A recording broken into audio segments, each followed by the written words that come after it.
live from Dunlap High School. It is the battle of the Mid-Illini so far this season. A battle for first place in the conference. It is the East Peoria Raiders and the Dunlap Eagles.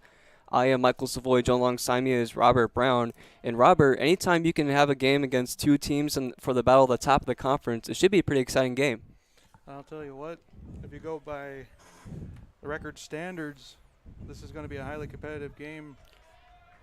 For sure, as Dunlap's starting pitcher, Jackson Trendsetter, is already getting set and started. Game time is 4:10. It's a little bit of an early start. Or Tresson excuse me. I knew I'd mess that up, but we're good. Tresson. First pitch strike from Ryder, and then a foul ball tipped back. And 0-2 to start off this game for Tresson. Ball at the second base. That is Eli Mecanico for the first out for the Eagles. Pretty fast start so far. 3 pitches in, 3 strikes. Or I guess 2 strikes and a ball put in play. Can't get any better than that. Quick and efficient. You got to save the arm, get deep into this game. Up for the Raiders is Landon Hidden. He is the second baseman for the Raiders as Tresson follows in a strike. It's 0-1.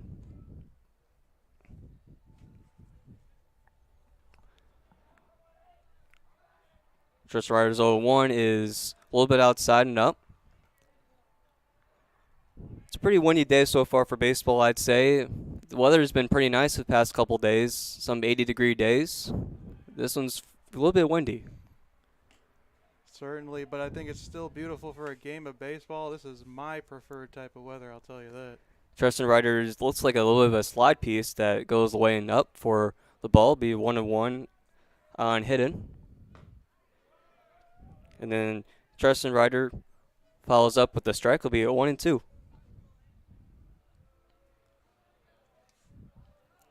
Tresson the 1-2. Fires in a pitch, and it's just up and out. Be 2-2. Both these teams come in with pretty impressive records so far, both on top of the conference. East Peoria third in the Mid-Illini and Dunlap first. It's a swing and a miss, but a drop third strike. It's corralled by the catcher. That'd be Krutke for the first out, or the second out, excuse me. Now batting the DH number 6, Kurt Sosnowski. That was Landon hitting up, second hitter for the Raiders. I forget there's brothers on that team. Owen Hidden playing third base and Landon Hidden playing second. Up third is Sosnowski. A little bit of a curve piece to start off the at-bat for Tresson. Falls in for a strike. It'll be 0-1 on the 3-0 hitter for the Raiders. Game scoreless so far. 1-2 go the Raiders so far. Fastball down and away for Tresson. Pretty impressive start so far for the Eagles. Looking to get the 1-2-3 inning to start off the ball game. Tresson. Ball is popped up right to Tresson. He calls off his defenders and he makes the catch on the mound and now retire the side. And 1-2-3 go the Raiders and start the game. First inning 0-0 so far. Robert, what are your initial thoughts on how that first inning went at the top? Well, obviously, if you're the pitcher, you got exactly what you wanted. You got the quick and efficient inning. You want to save that arm. You want to get deep into this game. And by doing that on barely 10 pitches in this inning, nothing getting better than that. Jackson Tresson going into this game, this is his first start of the year on the mound. He's been on the mound for the Eagles 6 times this season, but this is his first start. Has not allowed a run, but in his appearances on the mound, he's got 2 saves on the year, so pretty good year so far for Tresson. And looking into the East Peoria Raiders, on the mound is R.J. Duncan. He's made a few starts for the Raiders, 3-1 with a 0.97 ERA. That also leads the team. He's probably, I'd say, their most dominant pitcher. And the way it looks right now, warming up, he'll take some straight gas. It looks hard and fast. On a day like this, if you can get those pitches on the inside of those hitters, you're going to bunch them up on that inside and create a lot of soft contact outs. The game time was supposed to be 4:15, but they had started even earlier on us. The first pitch was at 4:10. So I think by the time we put on the live stream, it was around when they were doing the first pitch of the game. So start early on us. The defensive lookout for the East Peoria Raiders, Krutke, the catcher. That is Ethan Krutke. Owen Hidden, number 9 at third base for the Raiders. Then 19, Jackson Aarons, the shortstop. Landon Hidden, Owen Hidden's brother, at second base, number 18. At number 34, that'll be Augie Loans at first. Joe Clark in the right field. And let's see, Dave Hartwell in center field. And then number 17 for the Raiders is Hull.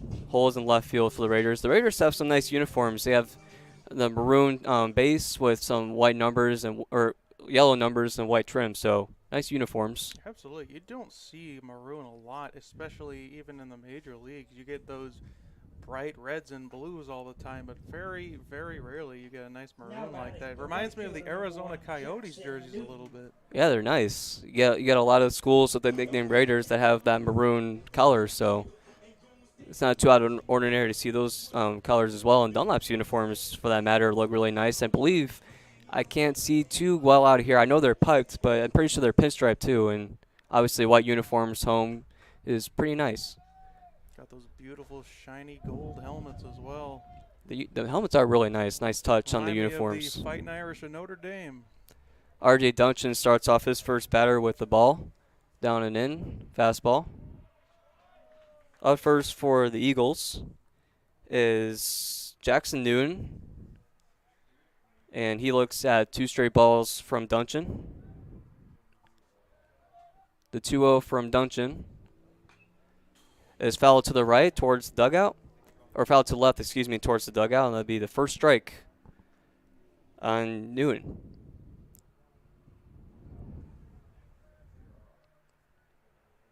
The 2-1 from Duncan is high and outside, and 3-1. Not the start that Duncan was looking for in the first batter of the game. Now it's in Newton's count here, 3-1. Now this is when, if you're Newton, you got to look for your pitch. If it's not there, do not chase after it. The 3-1 is to left field and on the foul line and makes the catch. That was Hull on the foul line for the first out of the inning. Pitcher number 2, Jackson Tressenreiter. So after all, a 3-1 count. Not what you wanted if you're Duncan, but to get the contact and get the out, that's also a good start for Duncan. Yeah, he got bailed out there. He got the inside pitch. He got late contact on it and just a soft fly ball to left field. A little bit of a stoppage in play. I can't tell what exactly they're doing. I believe they might be they might be trying to get another baseball in there, but they're going to resume play. The first pitch to Tressenreiter, the pitcher for the Eagles, is what did you see, Robert? Was that a strike or a ball? I was looking down at at. Called strike. Okay, so 0-1 on Tressenreiter. Duncan fires, and that ball is foul onto the street to the right. So 0-2 on Tressenreiter. R.J. Duncan is probably the best pitcher that East Peoria has to offer, leads the team in ERA. So it's going to be a tough matchup for the Eagles as there's a base hit to the right side for Tressenreiter, helping out his own calls as the pitcher, and Dunlap is in business, the first hit of the ball game. Yeah, he got a little jam there on the inside, but he had enough strength to push it towards the right side and got enough of it where it got right past the second baseman into right field for a nice off base hit. The pinch runner in for Tressenreiter. It's really hard to see their gold numbers from this point of view. I can't necessarily tell who that was. Yeah, I agree with maybe you. Maybe he turns around and for just a split second and we can see. But there is a pinch run for Tressenreiter as up the bat is Davis Weeks. Throw it back from Duncan the first to check on the runner is to no avail. Davis Weeks, the 3-0 hitter up for the Eagles. Dunlap in business with the runner on first. A Tressenreiter single to the right side, and that pitch is outside for a ball. Weeks, in my opinion, the most dangerous hitter on this team, leads the Eagles in all offensive categories. Definitely dangerous as RJ Duncan's 0-1 is flowing out to right. And struggling with the wind is the right fielder, and that fall is Clark not able to make the catch, and they might be able to get the force out second, and they do. So a miscommunication play out there in right field, but all for naught, it still is an out in the force out at second base. That's kind of a tough ball to read if you're trusting Ryder at first base because you don't know if they're going to catch it. If they drop, you have to go to second. It's tough. Yeah, you're really in between. You're in no man's land there. You're not. No matter what decision you're going to make, it's somebody's going to be mad about it. Yeah, tough situation there for Tristan Ryder. Four-hole hitter of the Eagles is Ferrari. That is, if I can get my scorebook here. Do you think he's fast? Yeah, I mean, Ferrari, there's a good reason to think he would be fast due to the last name, but we'll have to wait and see. Is number 4, Christian Ferrari, the junior. It's got to be up there in the last name Hall of Fame. Yeah, Ferrari's a one kind of a last name. There's a 1-1 on Ferrari, and Dunlap gets picked off. And they'll leave a pickle, and they get out of the inning. That was Davis Weeks getting picked off at first. Not something you want to see if you're the coach of the team there. It's getting picked off there. It's not a good look. Yeah, it looks like they just caught him sleeping there, and he just froze and kind of gave up and said, all right, tag me. Yeah, Eric Stone, the head coach of the Eagles, probably isn't the happiest about that. But speaking of Eric Stone, let's go over a little bit of the coach's profile of Stone. So coming into this season, he was at 500 with the Eagles. He was 43-43. But obviously now with this season, Dunlap's at a 14-2 record. He is now sitting at 54-45. So a really good start to the season for Eric Stone. He's been the Dunlap for 4 years. And he has not had a regional championship. He's not had the regional plaque. The furthest they have been in close enough to a regional plaque was in 2020 when they lost to Streeter of 4-8 in the regional final. So this is promising. This is a very promising year for Stone and company. It probably is the most promising season he's had since he's been here. Obviously, you touched on it with that 14-2 record. Also undefeated in conference play so far. Obviously, this game does count for that, so we're going to see if he remains perfect. Looking at the East Peoria side, head coach Matt Plummer, he has been more tenured with the Raiders. 21 years manning the helm for East Peoria. 290 and 353 overall record. He has got 3 regionals. Back when the regionals, the way they set up the postseason was in the 2-class system, A and AA. He's got 2 AA regional titles in 2001, 2003, and he's got 1 3A regional in 2020. And he's been this East Peoria team for Plummer is looking very promising too. A record of 15-2 and 4-1 in the conference. They currently sit 3rd in the Mid-Illini. The pitch is cut on and missed by R.J. Duncan, the pitcher for the Raiders. And the count will sit at 1-1 to start the inning. Took a big hack at that one, trying to help himself out. Jackson Treston Ryder got 1-2 in the first. Hopefully he can replicate that success in the second inning. There's a pop-up. It looks like it's going to go out, maybe. First baseman running towards it, and it looks like it was not able to grab it. And yes, he was not. Fell just in front of him. He took a pretty decent route to the ball, but the ball didn't want to be caught at that exact moment. That was Christian Ferrari trying to catch the ball for the Eagles.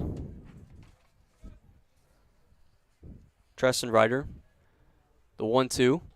Swung on and missed, but not handled well by the catcher, and R.J. Duncan running the first.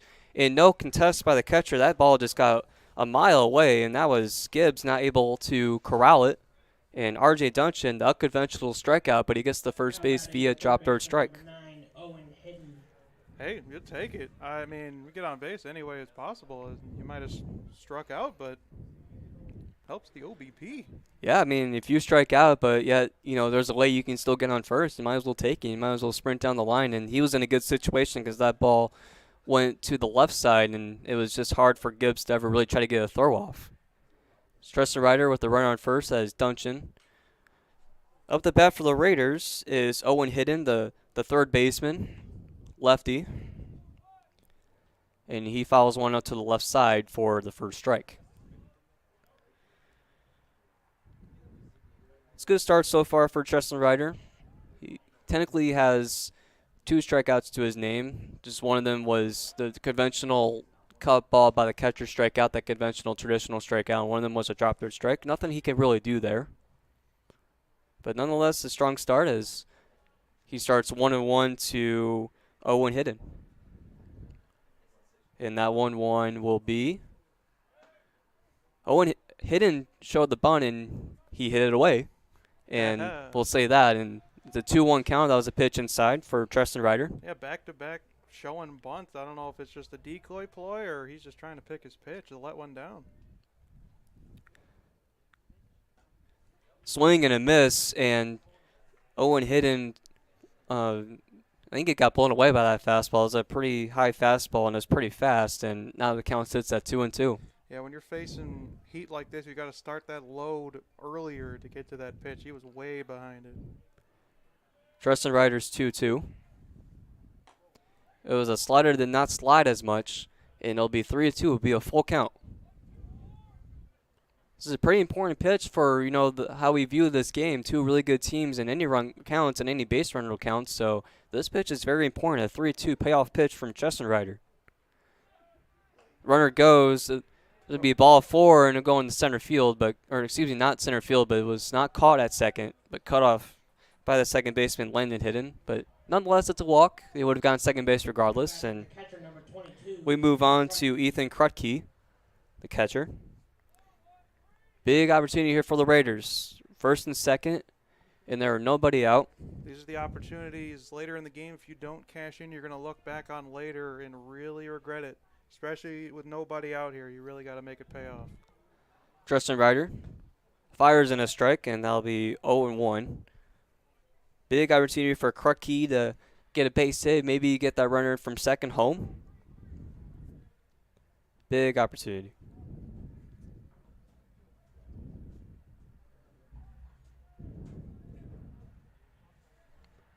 Tristan Ryder. A slide piece that almost went in their first strike. It was just a little inside, and now it's not looking. 1-1. You can look at it both ways. It is 1-1. That was a good pitch, in my opinion. It just missed on the inside half. Tristan Ryder's 1-1 is popped out of play. Let's see if a fan can catch it. One fan's trying, and I think he's on the phone, so it would have been hard for him regardless. But he's the only one there. He could have gotten the ball regardless. And we continue on. Baseball's in play. We should play by banana ball rules. If we would have caught it, he would have been out. Yeah, I can imagine we open up this window in front of us and we can play that game. But that would have been pretty hard. We got the chain link fence in front of us. That would have been a hard thing to do for the hitter to foul it off towards us. Another ball sent out of play to the right side. Looks like Krutke's trying to time up that fastball from Tristan Ryder. Yeah, as you can tell, those last 2 swings he was behind on. Like I said earlier, you gotta start that load earlier. You gotta get that bat path out to the front of the plate. You know he's gonna keep busting you inside. You just gotta get around to it. He looks like he's pretty far back in the box. I don't think he's as far as he can be back in the box. Maybe he can take that little bit of a quarter step back and swing and a miss on a curveball, and he is out because there's a runner at first. So drop third strike is to no avail. And a big strikeout there from Tristan Ryder. Well, see, now you got one out. Now the double play is still in play here, so you're just one ground ball away from getting out of this jam. It's a big at bat here for Augie Lones. In the same situation before with the runner in scoring position. And like I said, Robert, these games matter, these runs will matter because any run you can get against these 2 teams, it can go a long way. Yeah, and exactly like I said, if you don't cash in now and you don't get another opportunity later in the game, you're gonna be kicking yourself. The 1-0 from Tristan Ryder is in for a strike. High cheese, that is, for a strike. That thing was fuming out of his hands. It'll be 1-1. East Peoria runners at first and second. There'll be 1 out. The 1-1 to Augie Lones. And the 1-1 is a strike on the outer half of the plate. The big pitch there from Tristan Ryder. Be 1-2. What do you do here, Robert? Do you go with that slide piece that he's been doing, or do you go with the straight gas? I'd attack him with another fastball. It does not look like he's timing it up very well. He was very perplexed by that last one. The pitch is a fastball at the same spot, and strike 3 looking. Jackson Tresenrider. Big strikeout again. That's 2 straight strikeouts, and he can get out of this inning unscathed. Yeah, in the beginning it did not look too good, but now you're one ground ball. Heck, strike out the side and get out of this jam here. He can do just that here. 2 outs. Runners at first and second for the Raiders. First pitch to Hole is a ball, a little bit outside. It's a big at bat here for Hole, just like how it's been for the past 2 East Peoria hitters, looking to cash in on the Raiders. The fastball up and outside, and that'll be 2-0. 2 straight fastballs so far for Tresenrider. Trying to blow him away with some gas. Yeah, he might be trying to overthrow at this point. You just got to settle yourself down, tell yourself, let's just get this last one and get out of here. Fastball again, but this one's in for a strike. Now it's 2-1 on Hole.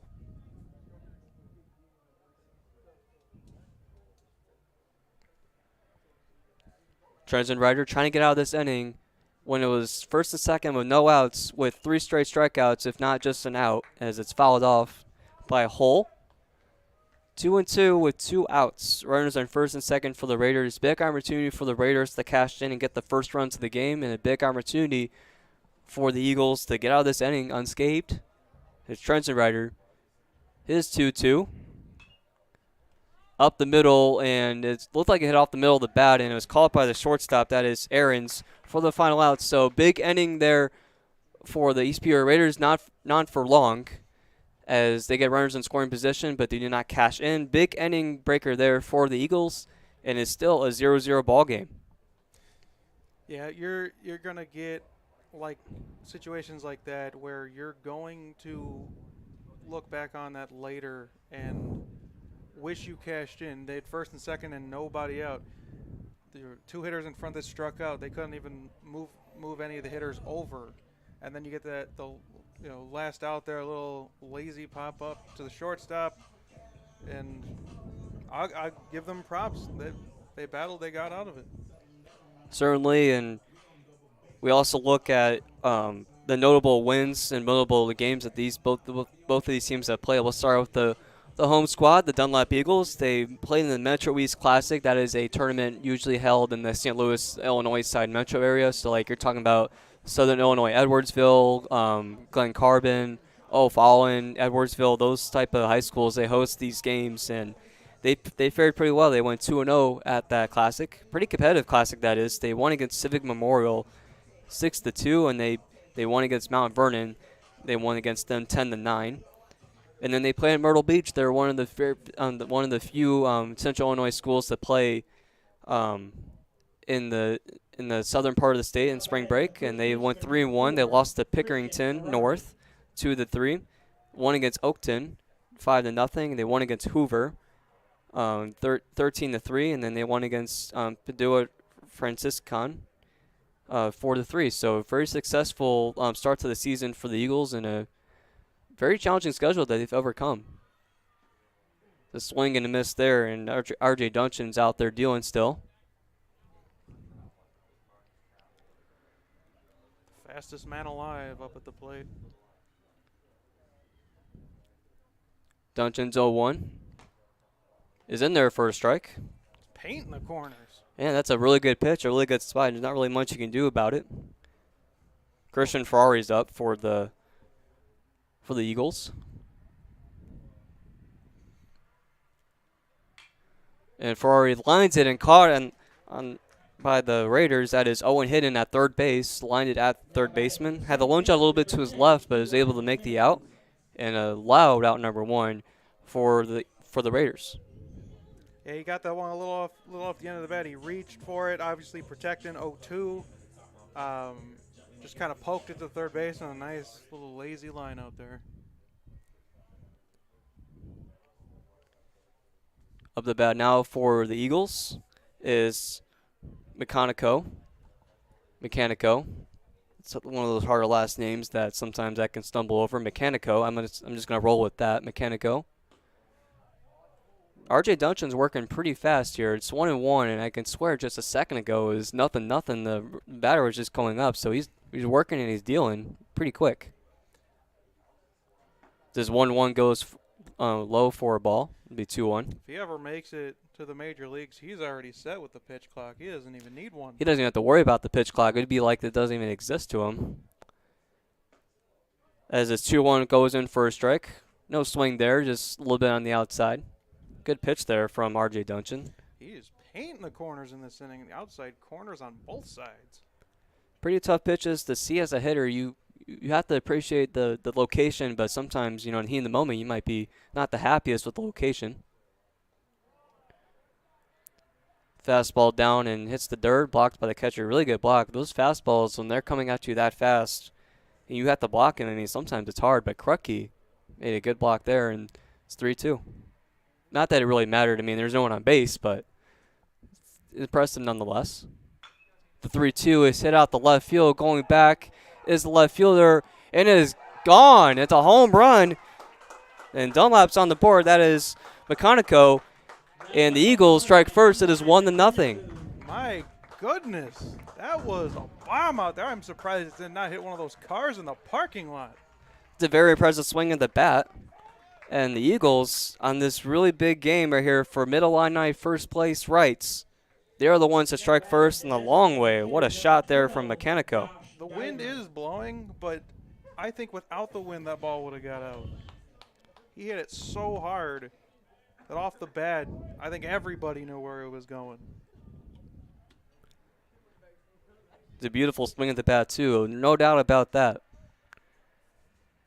As RJ Duncan looks to regroup, and his first pitch is a swing and strike. Now, this is where, as a pitcher, you have to just settle yourself down. Yeah, you gave up a home run, but at the same time, it's only one run. Your team's going to be behind you. The second pitch is in there for a ball. I just had the name Schizler. Schizler's up. And for Mechanico, that is the second home run of the season. He's tied with Davis Weeks for the team lead in home runs with 2. So impressive swing of the bat from Mechanico, and the Dunlap Eagles strike first. And obviously with that home run, his 16th RBI, which ties him now for second in the team lead. Weeks obviously leads the team with 21 so far this season. RJ Duncan comes back and strikes out Owen Schizler.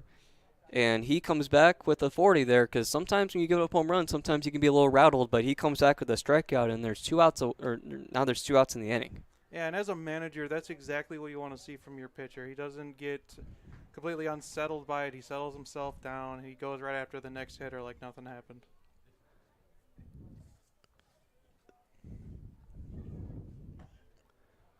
The second pitch to Josh Diver goes in for a strike. It'll be 0-2. The first pitch was a non-swinging strike.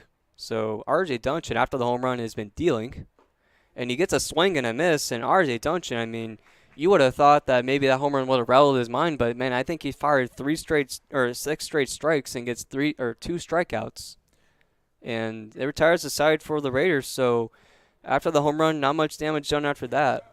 But it is 1-0 Dunlap. Yeah, and I mean, that's exactly what you want to see from your pitcher.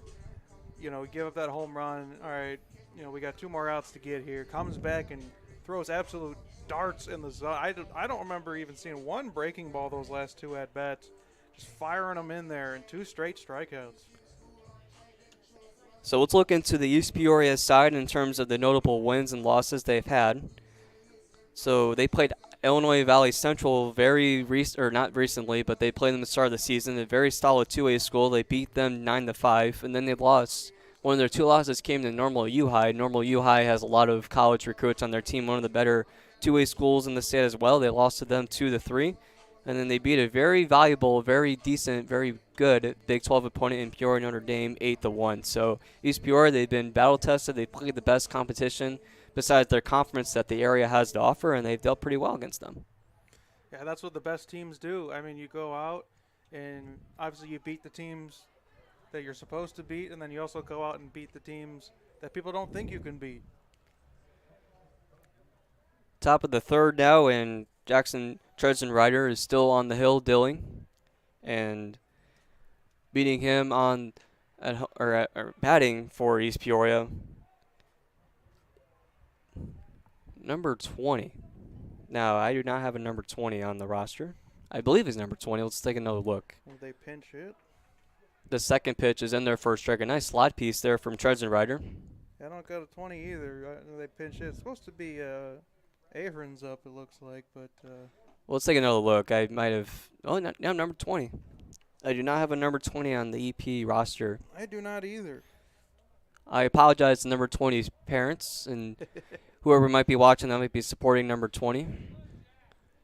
As the 2-2 goes down, or excuse me, the 1-2 goes down, and I'll be 2-2. Just to spite us, he's gonna crack one right here.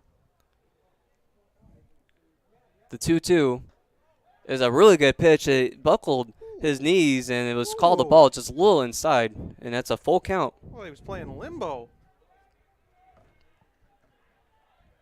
Treason Ryder's full count pitch is missed for a ball 4, and the catcher wise to get back there quick. It got away from Gibbs, and it's just a walk. Now batting the center fielder, number 4, Dave Hartwell.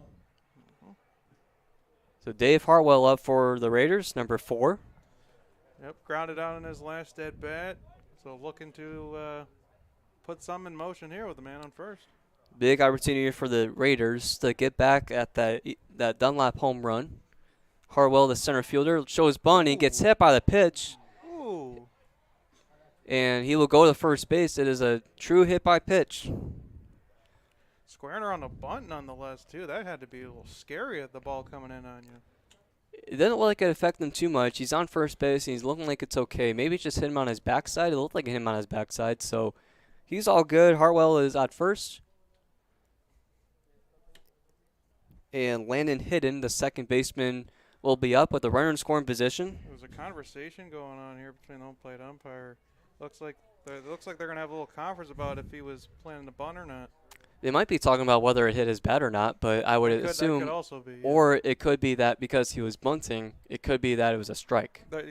Because he probably didn't pull back in time, but I believe he did pull back in time. So did I. I think, yeah, their argument is one of those two things. Either he was squaring around or the ball hit his bat. Either way. It looked like from here that he turned away quick enough to where the ball can hit his back and he didn't swing. So that was a quick conversation that went off for naught. Well, they're still chatting a little bit on the third base line. Looks like no, we're good, though. Call's going to stand. Here it is, a hit by pitch. So first and second. Landon Hidden has a big opportunity for the Raiders to come through. Now, they just had this last inning, first and second, nobody out, and they couldn't cash in. Let's see if they can reverse their fortunes. Treason Ryder, he squares up the bunt, so does Landon Hidden, and he fouls it off to the right. I like what they're trying to do. Just move the runners over, and depending on where that bunt goes, you could get bases loaded, nobody out with either a bad throw or he just straight up beats it out. It's a good strategy there in baseball to get 2 runners in scoring position, ideally, if he sits down the right side of the right bunt. Don't see a lot of small ball these days, so I appreciate when I see it. Still looking to bunt, and he fouls it off to the right. Not the most, I guess, good way to bunt. You don't do it that way mechanically. He had his bat more horizontal. He should have it more on the diagonal side, if not more vertical. Yeah, just not the mechanical way to bunt there. Yeah, you hold it horizontally, it's going to go one of two ways. It's going to go straight up in the air like it did there, or it's going to go right into the ground and not go anywhere. So Treason Ryder at 0-2, force a swing is hidden, and he takes the ball up for 1-2. Ideally, if Hidden could get on base or at least move the runners up, you're setting your stuff up with East Peoria with a good opportunity with the 3-hole hitter Sosnowski up. So that would be ideal for the Raiders, and that's probably what they were trying to do with that bunt. Yeah. The 1-2 is fouled off, and looking to catch it is the fan over there just running out to try to grab it, but I think he misplayed it because he definitely didn't time it up right. But he's got the ball regardless, and he gives it to the East Peoria folks in the dugout. And we play on. 1-2. Do it again. 1-2, Treason Ryder trying to get the big strikeout, or at least the big out. The pitch. up and out, and it's 2-2, and looks like Landon Hinnan's putting up a pretty good at bat. He's fighting, that's for sure. He's picking his pitches. After the 2 failed bunt attempts, he settled down and worked it to an even count. 1-0 Dunlap via the home run by the Eagles. And it's a strike 3, and Jackson Trenzenreiter gets the big strikeout there. And it'd be 1 away. Landon Hinnon go down on strikes. I may be experiencing deja vu here, but this reminds me of just this last inning. First and second, nobody out. They had 2 straight strikeouts and then a little pop-out to end the inning. I, for their sake, hope history does not repeat themselves. So Sosnowski, Kurt Sosnowski, the cleanup hitter, or excuse me, the 3-hole hitter, the DH, is up now. The same opportunity with a runner on first and second. Good scoring opportunity for the Raiders. He follows up the first pitch. Be 0-1. This is where, as a hitter, you can't try to do too much. You just got to stick the bat up there, poke it in the outfield. You got a runner in scoring position already. You want to just tie this game up. Trenzenreiter the pitch. And as another strike, it'd be 0-2. A good pitch if you're Trenzenreiter. Now 0-2. As a pitcher, you probably feel like you have the at-bat in your hands. Yeah, especially 0-2. You can try some things. You can try to throw a breaking ball down in the dirt. Hope he chases to it. Obviously, there is no drop or strike in this situation, so you can really go all out if you want to. Trenzenreiter's pitch is a grounder to the shortstop. Looking to turn 2, the 6-4-3 double play. A big double play by the Eagles. That is Weeks to Mechanico to Ferrari, the 6-4-3. And the Eagles once again get out of danger. Runners on first and second with no outs, a strikeout and a double play, and it's still 1-0 Eagles. That was a killer of a double play there. Back-to-back innings, they've had first and second with nobody out and have not cashed in yet. Dunlap's leading this one 1-0.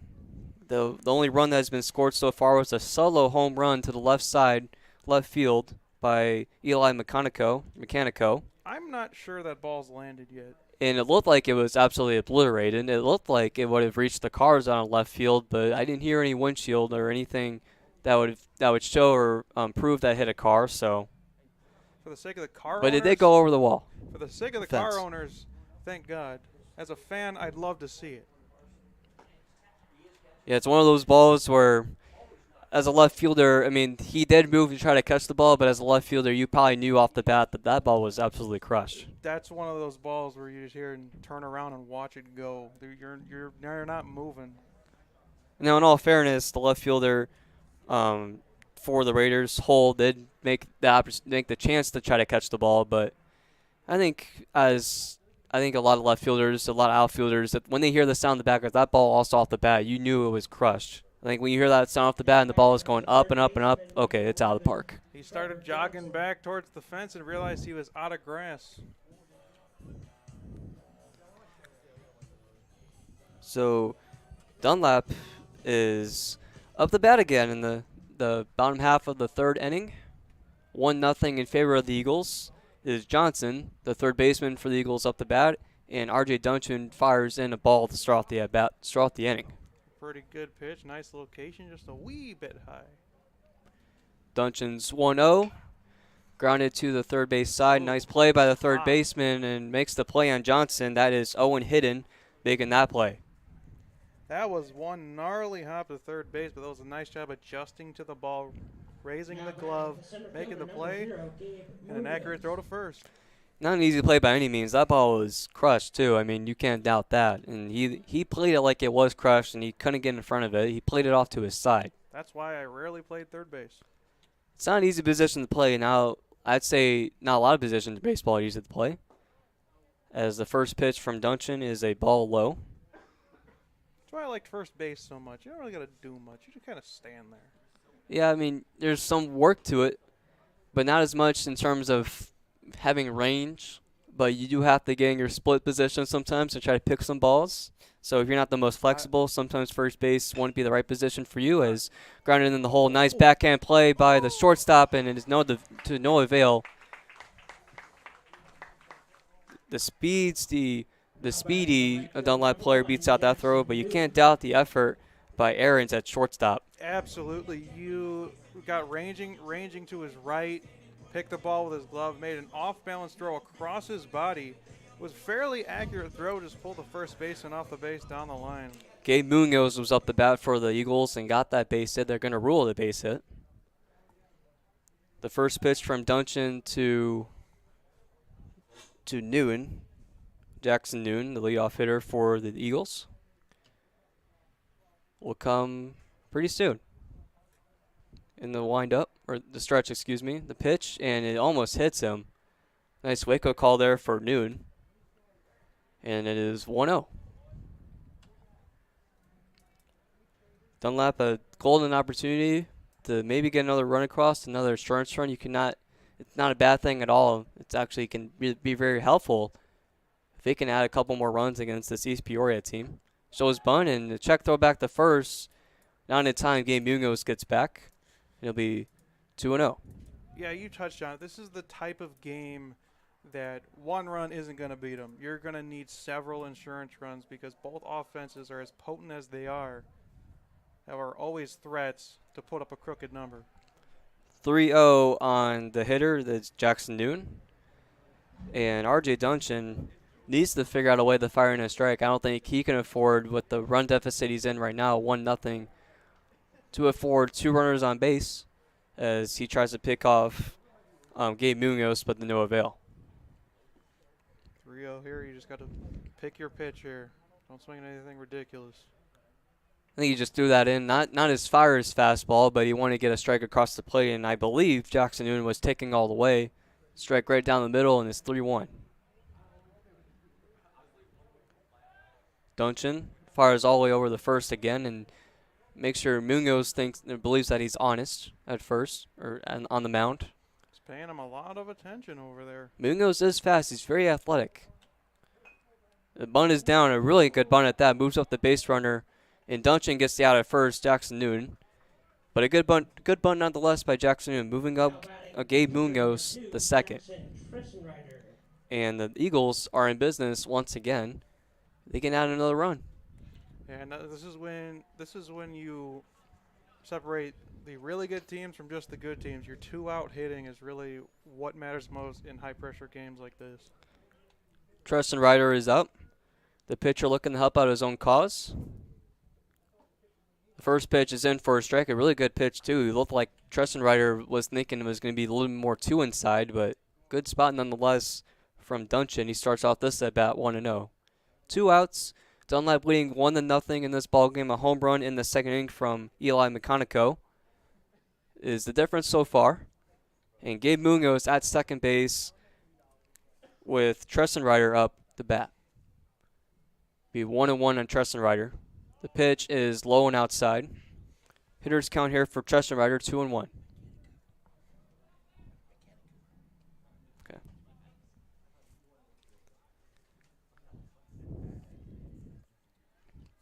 The pitch to Tristan Ryder is low and outside again, 3-1. A really good hitters count here for Tristan Ryder. Hopefully he can get a ball in play, and maybe you score the really speedy Gabe Munoz at second. Yeah, at the same time, you cannot try to do too much here. Take your walk when you can.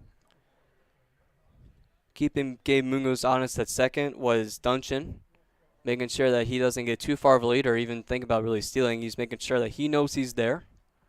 The 3-1 to Tristan Ryder is up the middle, hits the pitcher. Duncan struggling to find the ball, able to find it, but it's too late as Tristan Ryder gets a single out of that, and it also moves a Gabe Munoz to third. So once again, a really big opportunity here for Dunlap, even better opportunity for Dunlap to get some runs in. It's a really tough look for Duncan, too. I mean, now they got to check if he's okay. Yeah, they're having a little gathering of the infield on the mound here, making sure he's okay, give him a little time to get his bearings back. Yeah, that ball, it's a really good piece of hitting from Tristan Ryder, making sure they hits the ball up the middle. Good timing. That ball was also hit off the sweet spot. It felt like it was, and it sounded like it was, so it was also a pretty hard hit. But it looks like Duncan's okay. See if they might give him a couple throws here to make sure his landing's all good. Yeah, we'll see. Looks like they might do that. Oh no, maybe not. Well, he appears A-OK, so we are going to And, trek on here. and Davis Weeks already is up in the batter's box, so I'm going to assume that everything's okay. Dungeon takes a quick second to talk to the field ump. Yeah, Weeks with a fielder's choice as last at bat, hoping to put some more insurance on the board here. 2 outs. You can't really afford to hit a sacrifice fly. There's not going to be a opportunity to do that. All you got to do is put the ball in play and see what happens. The 0-0 is hit by Weeks to left field. Going back is left fielder at the wall. Unable to make the catch. Hits the fence. Run scores. Going around third base is Treston Ryder. He will score. It is 3-0 Dunlap. An absolute missile off the bat of Weeks. This is just remnants of what he's been doing this entire season. Gabe Munoz and Tristan Ryder both score a 2 RBI double for Davis Weeks, and he stands at second, elated right now. With that hit, Weeks now increases his team-leading RBI total to 23 with that 2-run double. It's very impressive. Christian Ferrari up, the first baseman, fouls it back. Be 0-1. 23 RBIs in 17 games is insane. Even for high school. That just doesn't show his ability to hit. That shows his teammates' ability to be on base. That's a good team stat there, RBIs are. It's a great team stat. Yeah, like you said, your hitting and runners in scoring position will make your season. The pitch from Duncan is a really good pitch there. Really nice curveball there that finds the outer corner of the plate. Be 0-2. Dunlap 3-0 over East Peoria. A 2-run double by Davis Weeks is the insurance policy that Dunlap needed, as a swing and a miss by Christian Ferrari ends the inning. So RJ Duncan gets out of that inning with 2 runs earned in that inning alone, but does not give up so much that East Peoria feels like they aren't in this game. They're only down by 3. It is 3-0 Dunlap. Yeah, I mean, if you look at it, he's really only made 2 big mistakes in this game. Obviously, the home run and then that 2-run double. The rest of them have been soft hit singles. I mean, the one that hit him was hard hit, but it didn't get out of the infield, obviously. Coming into this game, RJ Duncan comes in with a 0.97 ERA, so I feel like he hasn't been in those situations where he's given up at least 3 runs, I'd have to say, out of his 4 starts on the mound. So this is probably new territory for him so far this season. Yeah, I mean, this is just shows you how potent this Dunlap offense is. They really, doesn't matter who is on the mound, how great their stats have been up to this point. They're going to wreck you either way. They're not gonna sit back and take their walks. They like to be aggressive. They like to put the ball in play, and I mean, you gotta appreciate that. Treston Ryder is back up on the hill for the Eagles, and rightfully so. This is his first start of the season, but he has been rolling so far, has not given up a single run. And the top of the 4th, 3-0 in favor of Dunlap. The pitcher number 8, RJ Duncan. And RJ Duncan looks to help his own cause here with a way to get on base here, whether it be via the walk, whether it be a base hit, whether it be a home run over the fence. We'll see how that goes, but Treston Ryder on the hill fires in a strike, and the 0-1 on Duncan. Yeah, here, you gotta think about what kind of the emotions are going through his head up to the plate here. He's gonna try to. You hope he doesn't try too hard. Swing and a miss on a curveball there, but Treston Ryder will be 0-2 on Duncan. Which a lot of players do, especially if they're on the mound. They come up to hit the next inning. They're fuming from, giving up, a couple of runs. But you just gotta settle yourself down. Can't try too hard to try to do something in a quick manner. 1-2 on Duncan, the East Peoria pitcher, and the 1-2 from Treston Ryder is a fastball down and away. Be 2-2. So going from 0-2 to 2-2, what do you think Treston Ryder goes with here? I think he's going to show off the breaking ball here. He's been trying to pump in those fastballs. That last one was pretty wide off the plate. So you got to try to spin some here, get his timing messed up a little bit. The 2-2 from Chesson is fouled back. I believe if that fence was not there, well, maybe not. I was going to say it might be coming towards us, but it looked like it would have been a little bit to the right. I think he might have heard me too. We spun a little breaking ball there, but he kind of left it in the middle of the plate. Lucky for him, just missed. The payoff 2-2 from Chesson is fouled to the right. That looks like it's going to hit the road, and it does take a couple bounces. It's got to be one of those roads that as a car you might be a little anxious driving on during a Dunlap baseball game. I'll tell you what, especially for the amount of contact they have. Oh boy, watch out, people. The 2-2 from Chesson again is hit high up in the air to left field. Going back as the left fielder, and he will make the catch, find the win that is, was Owen Schisler, and he'll put away Duncan for the first out. It looked like he was doing a little dance out there. He was struggling with the wind. The wind's been whipping around all day, and he still had enough read on it to still make the play. For the past couple of days, it's been pretty nice outside. You got to talk about the 80 degrees, that 75 degrees weather. This is a little different type of feel to it in terms of the overall temperature. It's in the, I'd say, the high mid 60s, but you also got to factor in the wind. Like I said at the top, this is perfect baseball weather in my opinion. I don't know about you, but I love this. I believe it is too. I mean, baseball. I mean, anything you can say is baseball there because it's also played outside in all kinds of weather, whether it be 100 degrees. Snowing outside, I played in a couple snow games. Not the best, but me too. It's doable. The 1-1 from Trenton Rider. The swing and a miss on Owen hitting the third baseman. I might be one of the few people that actually enjoyed playing in the rain. The rain, if it's pouring, I'm not enjoying it. I don't think anyone would enjoy that. But if it's sprinkling, I'm fine with it. Oh, I love it. Owen hitting a nice base hit there up the shortstop side. Nice left-handed swing there, too, from Hidden, and he's on base for EP. I love myself a good, smooth, left-handed swing just like that. Got enough on it where it just got over the glove of the shortstop into left center field, and we got a base runner. East Peoria's first base hit of the ball game, and we'll see if they can do anything with it. Down 3-0 to Dunlap in the top of the fourth.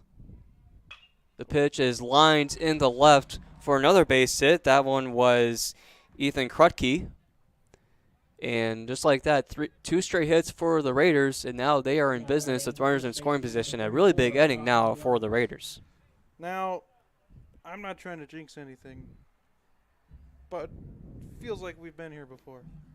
First and second. I believe this is the third straight inning, or at least the third inning of the game where we've seen this, where I believe the last 2 times we're in this situation, there was no outs. Yes. This is only 1 out, but it's still kind of that same scenario where you have a runner first and second. You're down by now 3. And this has really been the story of the game. Like we just touched on, this is the third straight inning. You've had runners on first and second. Granted, this time there's 1 out. The other 2, there was nobody out, and you just couldn't score. This is when you have to buckle down. This is when you really have to, tell your hitters, be patient. Don't be too aggressive. Your pitch is there. Take a hack at it. But we just need base runners. We need to get a runner past second base. They've had runners in scoring position this entire game. They just haven't been able to cash those in yet. Dunlap took a mound visit to Tristan Ryder. Really the only time I think in this game, besides the walks that he's had, where he's genuinely felt like that he might be struggling. So good mound visit there for Dunlap. This pays off there as there's a nice sacrifice ground out, you can say, for the the Raiders, excuse me. That was Augie Lones. And while, like I said, that's a ground out to the pitcher, it does move up the runners from first and second to second and third. 2 opportunities, or 2 RBIs, 2 ducks on the pond, if you will, for the Raiders. Absolutely. This is like we were touching on, the 2 out runners at scoring position hitting here. This is when you get back into the game now. It is hole up for the Raiders as he takes the first pitch high and in. And it'll be 1-0 on the East Peoria left fielder. The pitch and a check swing, and they do say he goes, so it'll be 1-1 on hole. It's always tough, especially when you only got 2 umpires, when the other one's in the middle of the field to have check swings like that. So it's really all on the home plate umpire to make that decision. The ball, tough play there by the second baseman. He runs up to it, and he will not make the play. It's a throwing error, and the ball is still in place. So Hull runs to second. 2 runs are going to score off of that, and EP gets a couple runs thanks to a Dunlap error, the error made by Landon Hidden at second base, and it is 2-3. It's still in favor of the Eagles. Yeah, that's a play where you're really just in between. Obviously, you got 2 outs. Excuse me. You want to try to make that play, but he just got a hold of it too late and was not a good throw to the first baseman, unfortunately. Tough to see if you're Tristan Ryder in that situation. Not that those runs were earned because of the throwing error, but because there are runs on the board. Now you got to switch up your mentality a little bit. Now you're only up by 1 as opposed to being up by 3. Yeah, and at this point, when you're on the mound, you just have to get out of the inning with the lead. You got another runner in scoring position now, 2 outs, focus on the hitter. 0-2 for Tristan Ryder, looking to get out of this inning with only a 3-pitch at bat to the next following hitter. The 0-2 goes down and away. It'll be 1-2 to Aarons.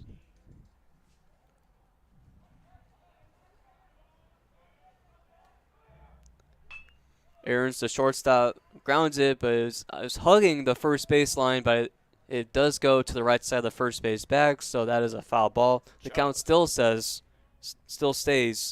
1-2. Just foul. This is a pretty big pitch here for Tristan Ryder. 1-2 with 2 outs to get out of the inning. 1-2. A curveball that goes out of play over our heads. And, hit something. Hit something. My car is parked behind there, so in my mind I'm thinking my car just got hit, but we'll see at the end of the game, I guess, if that is the case. The 1-2 from Tristan Ryder to Aarons is just outside. That was a really good spot there, and it is 2-2. Baby, that was a paint job that did not get the call. I would say if there was a picture of the strike zone, if we had a camera that showed that, it'd probably be hugging that line. Oh, absolutely. Oh, boy. There's a ball out the left field. Going back is the left fielder.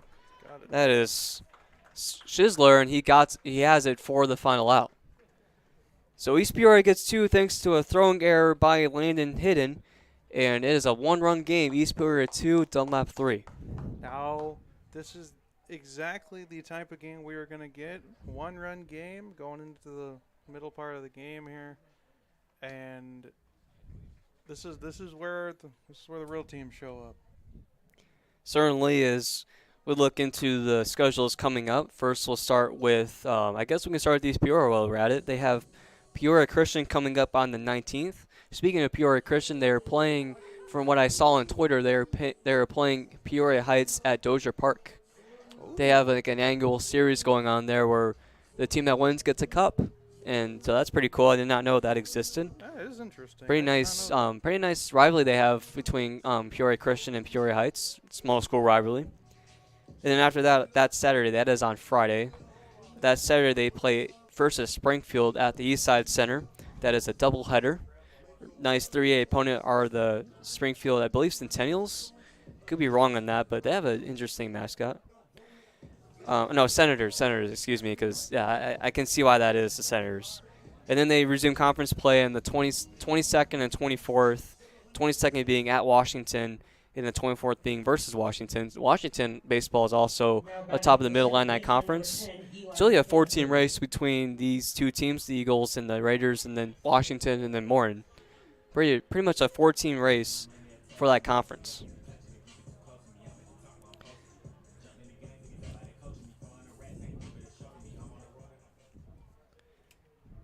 Eli McConico hit the home run in the second inning, and he is up now in the bottom of the 4th.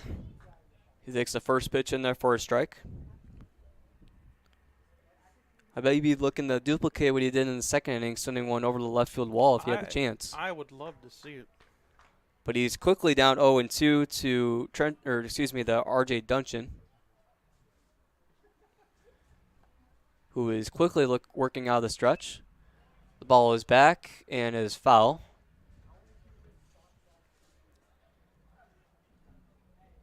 The count stays 0-2. That was pitch number 50 for the man on the mound. Pretty solid day so far for the right-hander, R.J. Duncan. Got another one. That one was on the road, and from what I can hear from the fans below us, they're saying, oh, meaning that there might be a car in that vicinity that could have gone hit. It's one of those anxious times, like I said before, when you're driving on that road, when there's a Dunlap baseball game going on. Oh, yeah, absolutely. There's another foul ball back to where we are, a little bit to our right, and the count still stays 0-2. Mechanico is fighting. Be a 5-pitch at bat, still 0-2, no balls thrown. Score is 2-3 in favor of the Eagles. At the bottom of the fourth, the 0-2 from Duncan is a swing and a miss. Mechanico goes down on strikes, and that is the first out of the bottom of the fourth. Just blew him away with a high fastball, could not catch up to it.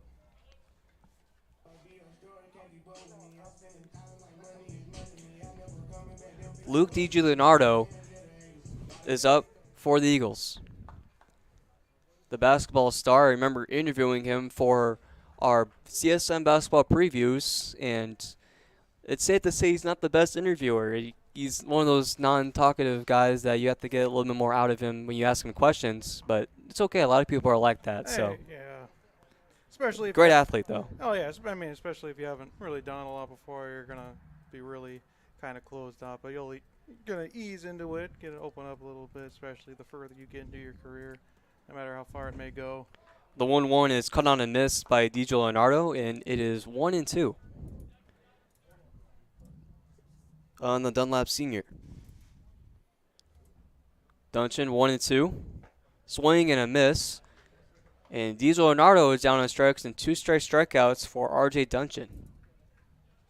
Another fastball there just blew him away. At this point, he's just pumping on them. Number 12, Josh Diver. Josh Diver up to bat, junior for the Eagles. Struck out in his last at-bat. Hopefully to get some in play here. Good fastball there from Duncan. Nice cut action on that fastball, Yeah, going away. That had some run to it. Yeah, a little bit of a run, a little bit of an arm side run. 0-1. Working fast is Duncan. You've been saying this all afternoon. Another cut on and miss to be 0-2. Duncan looking to get 3 straight strikeouts to retire the side in the fourth, and that first the 0-2 pitch is up and away for the ball. Diver looking to get the rally started for Dunlap, looking to add on some insurance after the 2-run inning from the Raiders as he grounds one up the middle. Tough play there by the second baseman. Gets it, stays in the infield, but too little too late. Josh Diver faster, and he gets the first base. That is a nice play by Landon Hidden at second. Third baseman, number 11, Trevor Yeah, and he Johnson. made a nice stab at it. By the time he got to it, there was no play for him, so smart of him just to hold on to it, not create any more problems.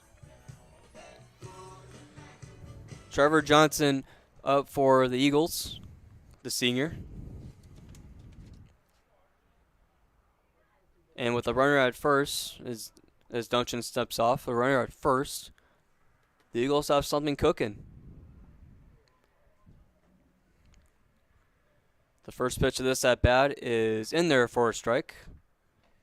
I gotta believe R.J. Duncan, if he has not started every batter he's faced with a strike, it's gotta be really high. His first pitch strike percentage is very high. I don't know the exact number. Obviously, I haven't been keeping track of it. We've just been watching. But I'd bet it is in the high 80s to low 90s. I gotta say, you probably are correct, and within that range, especially as the 0-1 is looked at for a strike. Johnson is down 0-2. Pitcher's count here for R.J. Duncan, looking to get out of this inning unscathed. Looking to strike out the side. Keeping the Dunlap runner honest is Duncan. Diver dives back safely. I guess you can say a lot of catchy last names here in this game. Yeah, I'm loving it. It's talking about Ferrari, Diver. I mean, you look at. Don't get a lot of those where I'm from. Yeah, they're definitely coincidental, I guess you can say. You know, you're not gonna get a last name that's in a certain town because of the last name. This is grounder up the middle. Once again, another tough play, but this time it is made by the shortstop Aarons, and that'll be the final out of the inning. So East Peoria is threatened with threatened with a base hit, but they do get out of the inning unscathed. It is 2-3, still in favor of the Eagles as we go into the 5th inning. Yeah, getting into the back half of this game now. We only got 3 innings to go, and we are getting into the nitty gritty of it. 1-run ball game. It's getting more exciting as we go on. Certainly, if we look into, I guess we can look into what's coming up on the schedule for Dunlap. They have conference games coming up. They do play Pekin tomorrow on the 18th at Dunlap, so at this very place. And then they play 2 games against Canton next week, a nice Mid-Illini series against the Little Giants. The 22nd is at Canton, and the 24th is versus the Little Giants. They'll be at Dunlap. Yeah, they're gonna obviously, as the season goes on, get more battle tested as they are. Obviously, we're just kind of getting into it here. Obviously, I mean, 16 games is a good chunk, but you know, later on in the season is when the teams that are going to be going for those conference spots, the playoff spots, are really going to show out, and they've certainly got all the makings of a deep run here. New pitcher on the mound for Dunlap, Owen Schisler, the left-hander. Always nice to see a lefty throw, and it looks like from what we're observing right now, from what I observed, I mean, he's got a nice little slider action going on there. That's a nice pitch. One of the most deadly pitches in all of I believe we're going to baseball. see it here again. Oh, Yep. yeah. Nice. One of the most deadly pitches in all of baseball is the lefty slider. You know, you think of the best lefty sliders that you've seen, you know, watching, you know, the major leagues all these years. You know, we got to start with Randy Johnson's slider. That thing was insane. Obviously, more modern day, you're getting your Chris Sales and your Max Frieds now. And he's got one yacker, I'll tell you that. Let's see how effective it is against these East Peoria hitters. Dave Hartwell is up for the Raiders to start the 5th. Schisler's first pitch of the afternoon is a foul ball out of play. Oh, nice play out there by the fan running to his right and getting the ball on the hop. Looks like he's looks like he's proud of himself there. He's still a little bit it. happy. Oh, nice slide piece there. Goes right into the zone and 0-2. Backdoored him. You're right. Always appreciate a good backdoor breaking ball. 0-2 from Schisler, and ooh, that was close. A little high and inside at that, and it is 1-2, the first ball. That was one heck of a pitch. Just missed it a little high. A fly ball out the center field. Going in is Munoz, and he is able to make the diving catch. Gabe Munoz showing off his athleticism for the first out of the inning for the Eagles. That is one of those fly balls where you don't know if it's going to be caught or not. It's in obviously what we refer to in baseball is the triangle of terror. You got the shortstop, second base, and center fielder all running to the ball, and center fielder, give him credit, made the call, made a wonderful diving play to keep a runner off base.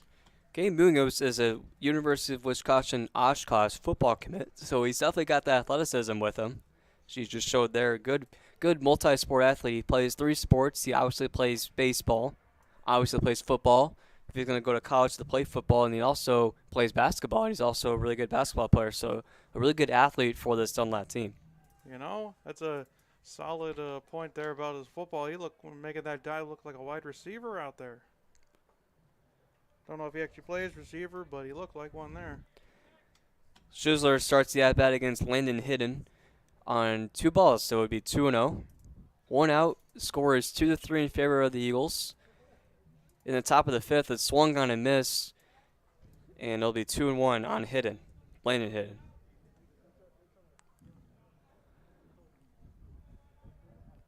Schizler, the lefty, looking on.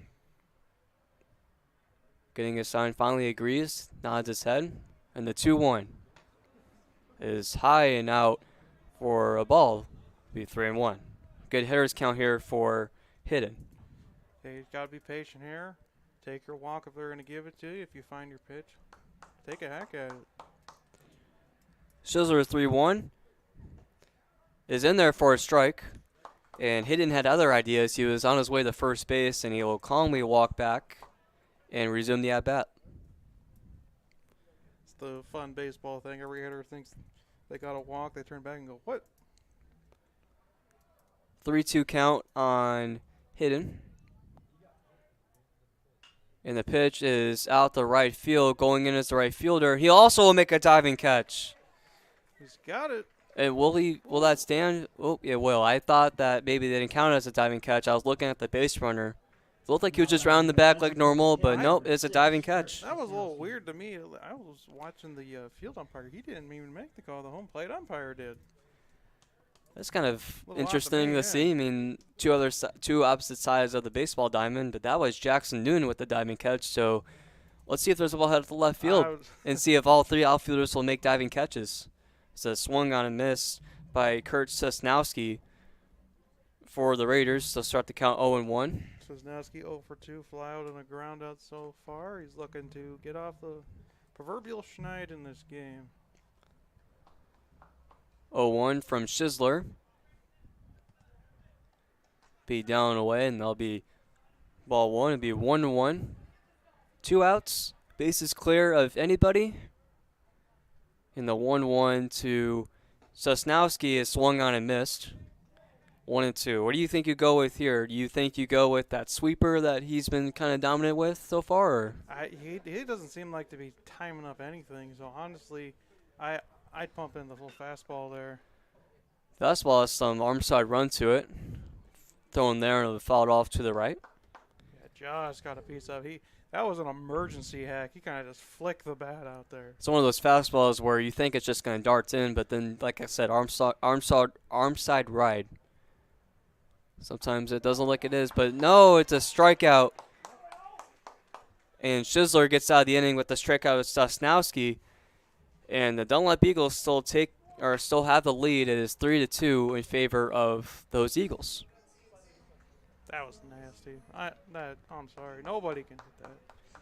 It's hard to see that. I mean, even when I saw him pitch, I mean, those pitches look like they're coming out of the same tunnel almost. So it's even hard to time it up in that regard. I mean, I didn't see much difference in terms of his arm moving when he threw the ball with his fastball and his sliders. So it's just a hard pitcher to hit in general. Yeah, when you get a pitcher like that, especially a left-hander, because obviously you don't see as many lefties you do righties, and someone with an electric fastball like that and that sweeper of a slider, nobody's hitting that. It's going to be really difficult to.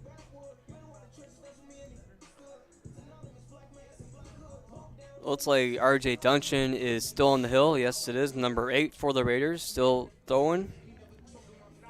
And he will look to keep it rolling against the Dunlap Eagles and not allow any more runs, given that they're down by 1. Score is 2-3, Dunlap over East Peoria. In this pivotal Mid-Illini Conference game, this conference game gives rights to the first place of the teams. Exactly. And speaking of great teams in this state, I'll tell you what, I'll have to quickly humble brag here a little bit.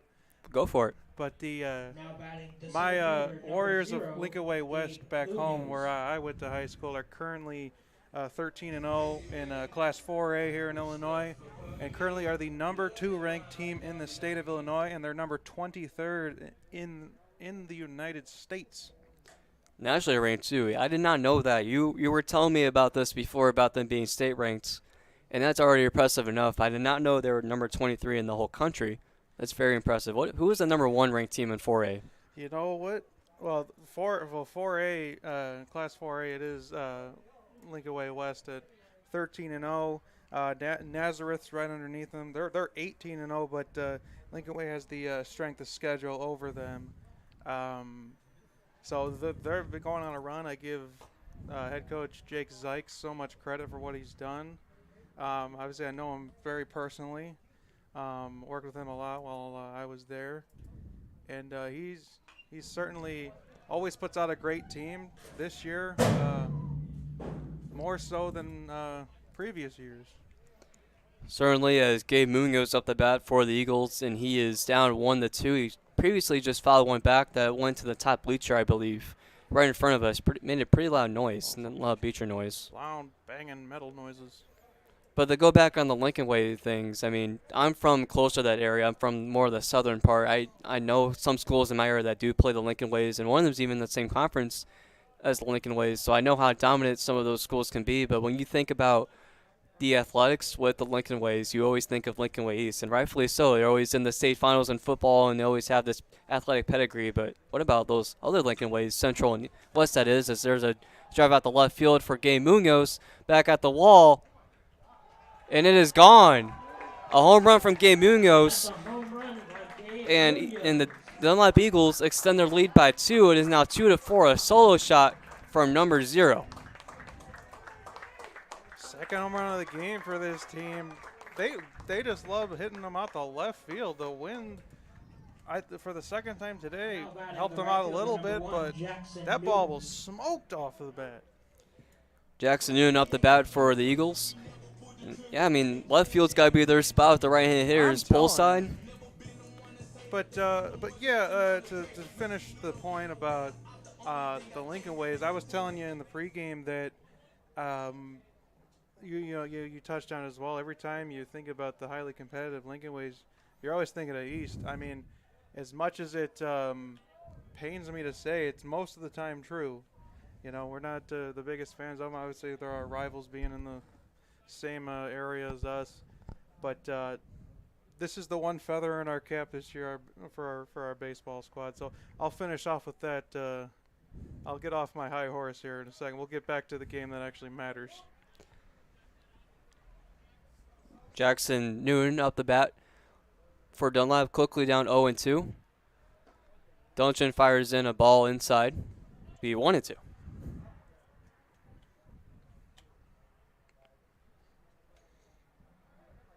For Duncan, there's 2 home runs given up so far this game.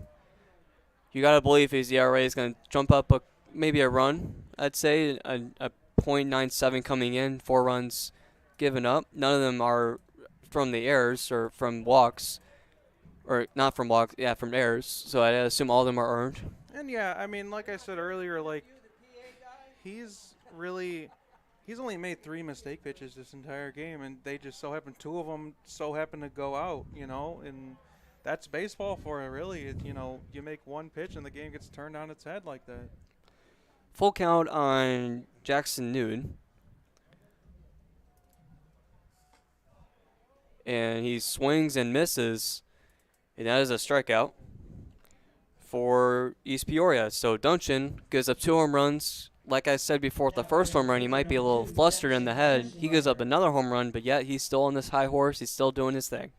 Yeah, and I mean that's what the best pitchers do. You know, it's a composure thing. I mean, pitching is, the number one quality you have to have as a pitcher is good composure. You can't, slowly start to lose it out there, and then you lose the strike zone. You're not hitting it very well, and then you get pulled. But as we can see here, like, the 2 home runs he's given up immediately after he goes right, he's attacking the hitters. He just got a strikeout here. He's working on another one right now. A nice base hit out the center field for Jackson Trenton Ryder. Did he catch it? No catch. He did not catch it. I was looking on my scorecard before I realized I actually kind of gave up on the idea of him catching the ball. I feel kind of bad now, as Dave Hartwell had a nice break on the ball, but this failed to make the catch. It'll be a single for Jackson Trenton Ryder. That was a sinking liner to center. The center fielder coming on. Hartwell out there made a nice dive at it, but apparently we couldn't see it from here, but according to the home plate umpire, they did say no catch, so I'm assuming it took a mini bounce before he caught it, but it was very close, and it looks like they're going to be talking about it right now. Instant replay in high school baseball would matter a whole lot today because I'm there's been a telling you. couple instances where that was needed. Look back into earlier in this game, a Dunlap player was going to bunt and then got hit by the pitch. It looked like maybe the bunt made it look like he swung. Now batting the shortstop, They number needed to 3, conversate about Davis that. Weeks. Ultimately, it led to the Dunlap player getting to first base. And then just now there, the liner from Jackson Trenton-Ryder going to center field. Nice break on the ball from Dave Hartwell, but not able to make the catch. Needing an umpire conversation. But we move on. Nice swing and a miss by Davis Weeks, the junior. Probably their most potent offensive player. Goes down 0-1. Yeah, you got to think with the one out here. You got to think that this is going to be Dungeon's last inning. He's at 80 pitches right now, so he's got to be tiring. He's not showing it, but I think on the inside he's probably laboring a little bit. As you were saying, he wasn't showing his tiredness. He pumps in another strike, so it looks like he's got even more left in the tank. 0-2 on Davis Weeks. The pitch. Fouled back.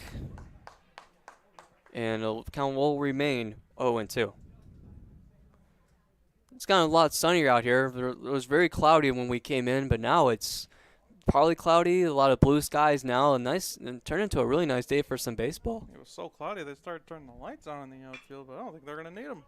Davis Weeks grounds to the shortstop. They'll try to take that to a play, but they get the force out at second, overthrows the first baseman.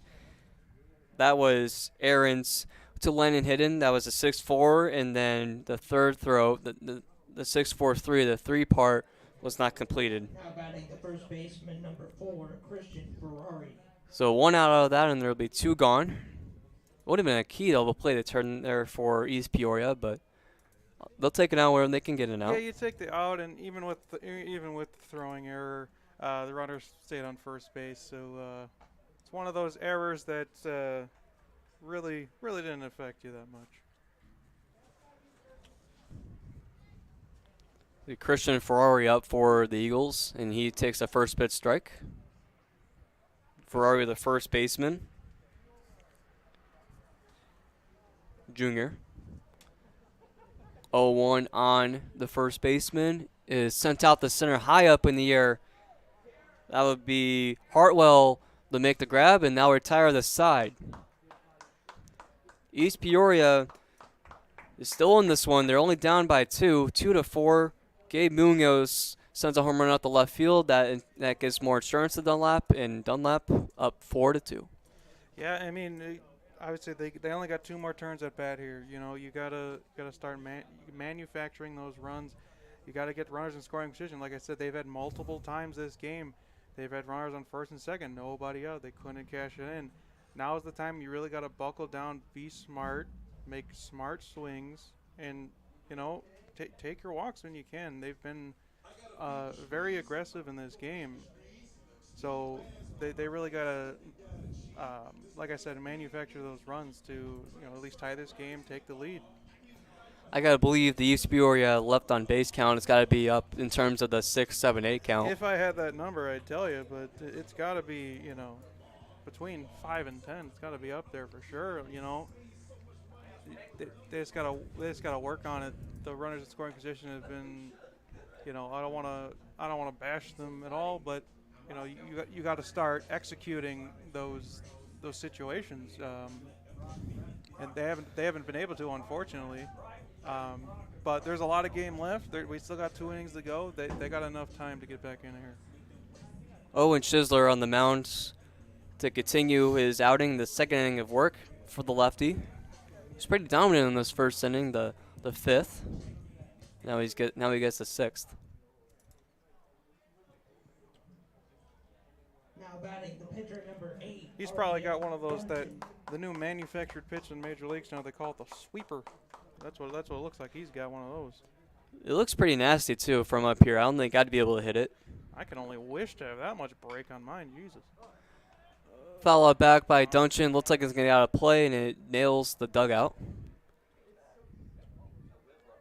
He's got an electric fastball, and we've talked ad nauseum about that breaking ball he has that just cuts across the zone, which is something that is really difficult to hit. R.J. Duncan looking to provide some hope for his own cause. The righty was on the mound, and he gives up 4 runs, looking to maybe get a base hit, maybe get like a rally started for the Raiders really late in this game in the 6th, top of the 6th. You only have 2 innings to do it. The pitch is fouled back at the fence. I mean, 0-2 on Duncan. He did a really good job protecting the plate there. Just got a piece of that. The at-bat goes on. Schisler the pitch, and he swings and misses. And even though that was a fastball, it wasn't his slider / sweeper. I mean, just that arm side run, that movement is just nasty. He is electric out there. You know, he's the guy they turn to, in the high pressure moments like this. They did, starting the last inning, and he's got his good matchups now. Schisler to start the new batter, and he hits him. And that was Owen Hidden that got hit by a pitch. And East Peoria will take it. A runner on base, and Schisler just one pitch into that bat nails the batter. Hey, get base runners any way you can. Hey, that one might be the most painful way to do it, but a runner on first nonetheless. And let's see if they can bring them all the way around. And that's one of those instances where the dugout is also interested too. That brings up, that energy. Oh my God, he's got hit by a pitch. Like, let's get crazy. That also rises up the morale. Exactly. You talk about, in all sports, I mean, especially baseball, momentum swings so vigorously with stuff like that. So a moment, just as we saw there with the hit by pitch, can flip it on its head, and then, they can go on a little rally here and make this really interesting. Eric Stone of Dunlap taking a stroll out to the mound, talking to his pitcher after that first pitch, hit by pitch, and looking to see if everything's okay, and talking to his team, conversating, seeing what they can do, trying to double play. They've done that a couple times today. That's what they're looking to do here, especially if he throws that sweeper up there on the mound, gets a little on top of it, and then roll 2. Ethan Krutke up for the Raiders. The first pitch to him is high and outside, but the snap throw to first is not in time, but it was a dangerous lead off there from Owen Hidden. Hey, he had a large secondary lead. The snap throw to first, he just barely got back in there. I think he'll think twice about taking that big of a lead again, thinking that they were just a half a second late of being picked off. It's a pitch there from Schisler to Ethan Krutke is once again high and outside. 2-0. To the 4-ball game, Dunlap leading because of a couple home runs, one by Eli McConaughey. What a name. I feel like I'm still messing it up. It's just one of those last names I feel like I'm still messing it up. You got to pull the phonics book out. Okay. Where you got, I'm close enough. I got confirmation that I was close enough. It's one of those last names that I feel like is easy to say, but it's also kind of difficult. back over our heads. And then a home run by him in the second inning, and then Gabe Munoz in the last inning, the 5th inning, sends one out to left field. So a couple home runs, the difference maker Been their for bread and Dunlap. butter all day. Out the left field, too. There's the 2-1 Schisler to Krutke. Is high and a little bit outside. 3-1. Krutke's at bat here with a 3-1 count. Yeah, and he really is a hitter, especially in this, pressure moment of your game. You have to, you got to find your pitch. You have a strike to play with, so if it's not exactly what you like and it's still a strike, you got the next pitch to go with now. Snap over the first again. Pickoff play. There's a lefty pitcher looking at the first base and the pickoff move. It's a little bit dangerous there as the base runner at first. I have not seen a lefty that doesn't have a nasty pickoff move.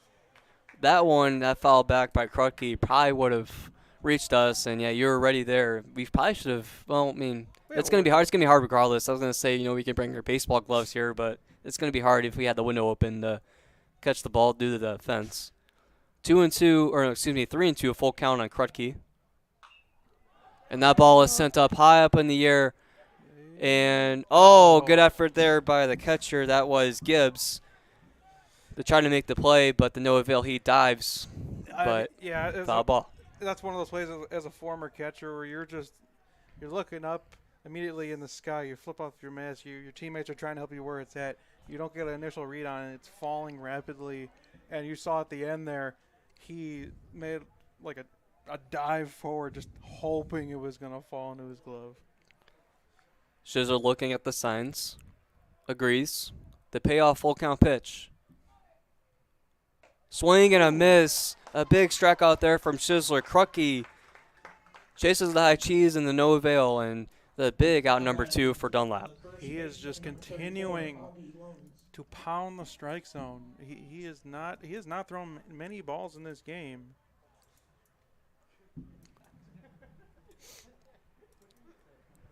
And Shizzler looking to get that luxurious third out of this inning. It's a pitch that has a little bit more arm side run than they intended. High and outside to Aguilones. And it'll be 0-1, or excuse me, 1-0.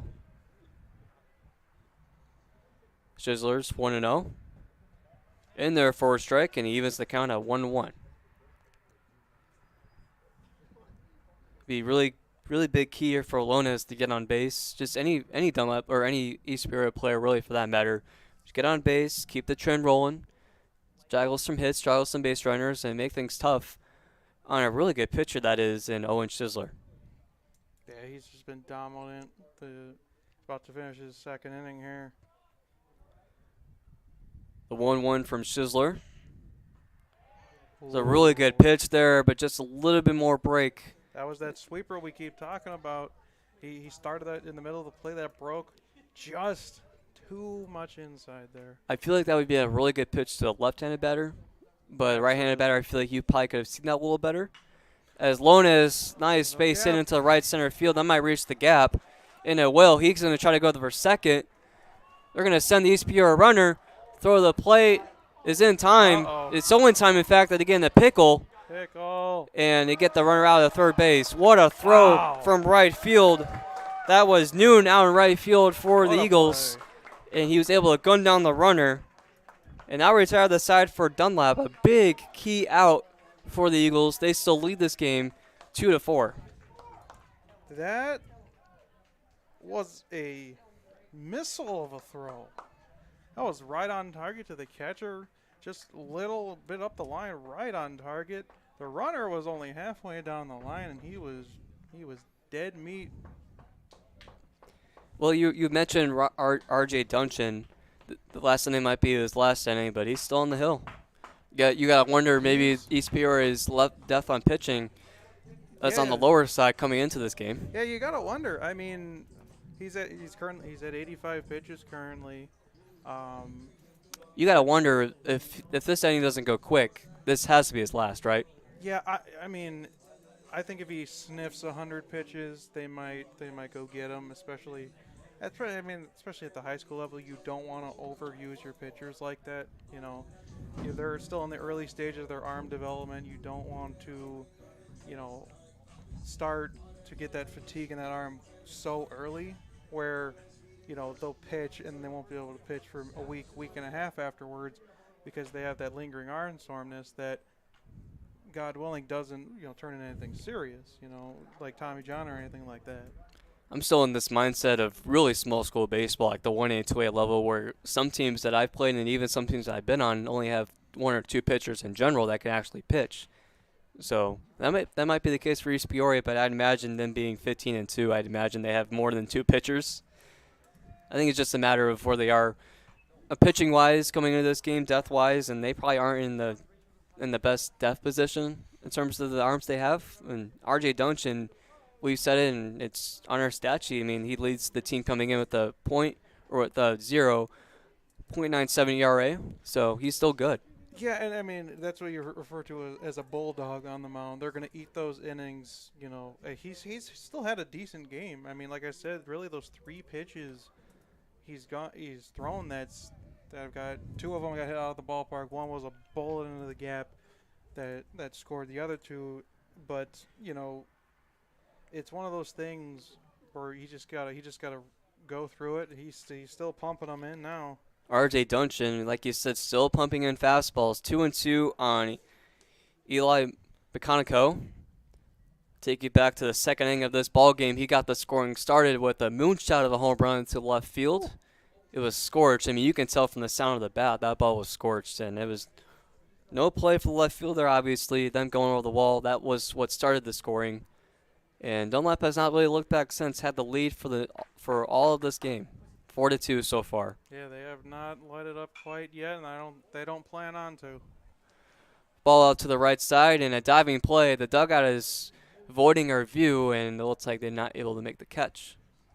Good effort, though, nonetheless, from Jackson Noon at right. 100%. You got to appreciate it as a manager. You guys are playing all out for you. In a game of this magnitude, how close it is, every play, every pitch matters. You got to imagine if this game doesn't take its turn, obviously, in the top of the seventh, R.J. Duncan would have pitched, I guess, a loser's complete game. So for a team in East Peoria that may not have the pitching depth coming into this game, that's actually kind of big for them. Yeah, regardless of the outcome, you have to be, as the pitcher, as Duncan should. He should be proud of what he did today, and no matter what the outcome was. He stayed in there, and he just got another one. A full count pitch, and there's a really good spot on that fastball high and on the outside corner, and he was able to get the Dunlap better looking. That was Meconico. He was able to get him down in strikes. So still, even though he's given up 4 runs and a couple home runs, he still remains consistently dominant. Yeah, and for Duncan, that was strikeout number 7 today. So he's been racking up the strikeouts. Like I said, he's just made those couple of mistake pitches that have really haunted him today. Schisler takes a ball outside and took a strike in his first pitch, so it would be 1-1 on the pitcher. And it looks like Duncan's kind of losing it a little bit. A couple pitches that have now been a little bit on the outside. And that's where the fatigue comes in. That was pitch 94. So he's definitely tiring a little bit. His fastball doesn't look like it has that zip that it had in the first inning. That just comes with overtime pitching. It's a 2-2 count on Schisler. Foul one back. That was a good protect swing. Stuck the bat out there. Just got a little piece of metal on it. Bottom of the 6th. Score is 4-2 in favor of the Eagles. Take you back to pretty much the score summary of how this really happened. A second inning home run from Eli Baconico, and then a 6th inning home run from Gabe Munoz. All the left field is really the difference of this game. Both solo shots and a throwing error, or not a throwing, a throwing error from the second baseman Landon Hidden. Scored another 2 runs for the Eagles. That's their scoring. And East Peoria's 2 runs come via a base hit, a nice bases clearing double from the Raiders. It's a walk there from Dunlap, and they have a runner on base. See if they can get some insurance here. Snap throw again, and they're really testing out these Dunlap base runners, and rightfully so. I mean, you see these leads, sometimes they're a little too egregious. They are very aggressive. It honestly astonishes me to this point that they haven't got one of them. But the one, they've been doing a great job at it. Oh. It was a nice attempt at a block, but it goes over the catcher's head. Ethan Krutke not able to make that block. And the murder does advance. That's Luke DiGiuliardo. Yeah, unfortunately, it'll go down as a pass ball for him. But, that was one of those in-between blocks. You don't know where to, bounce down on it like a hockey goalie or jump up, try to scoop that one. He was in between. Just trickled enough behind him. It wasn't too far, but just far enough to let the runner advance. Josh Diver, 1-2, the count on him. And the pitch is a really good spot there from R.J. Duncan. A nice outside corner pitch, and he gets the swing, or he gets the look at strike 3. Backwards K. Just one more out of getting out of this now. Oh, they're going to make the change now. They're going to bring in another pitcher for Dungeon.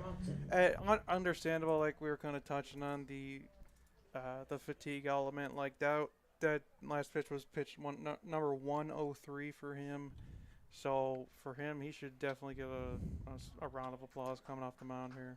I'd like to see if any of the Dunlap folks will, and it looks like they're just going to let him go along without any really significant round of applause. You see a couple East Peoria folks clapping, but nothing really after that. May not have gotten one, but he certainly did deserve one. But he pitched phenomenal. Absolutely. Regardless of the couple home runs, which does happen every now and then in baseball. You will give up home runs.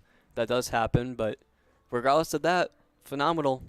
Yeah, so obviously that doesn't completely close the book on him quite yet. He's responsible for that runner on second. But as it stands right now, he's 5 2/3, 103 pitches, and then the 4 earned runs. 8 strikeouts is the one that stands out for me. He was pounding the zone consistently. I keep touching on about he really only made 3 mistakes the whole night. He was dominant otherwise, but that's baseball for you. If you make only 1 mistake, you can definitely turn the game around on its head like that. We give a quick chance to shout out CSM Overtime Spring Sale. If you use code SPRING, you get $10, or you get your price dropped on your overtime subscription per month to $10 a month. So pretty good deal. We have a lot of future stories coming out. I recently wrote one over Sawyer Drury of Brimfield softball. Check out that story. It's a pretty good one at CSM Overtime. I don't like to toot my own horn here, but I believe so. And then we've had articles about baseball and softball all spring long. If you want to look back into our basketball articles, both girls and boys basketball, the state championship articles and stuff like that, also on CSM Overtime, you can look back in our archives. And we'll also have stories coming out. I am going to be writing a story about Washington girls lacrosse. They have 4 foreign exchange students. Very interesting. So I'll be writing a story about that, plus other ones, only found on CSM Overtime.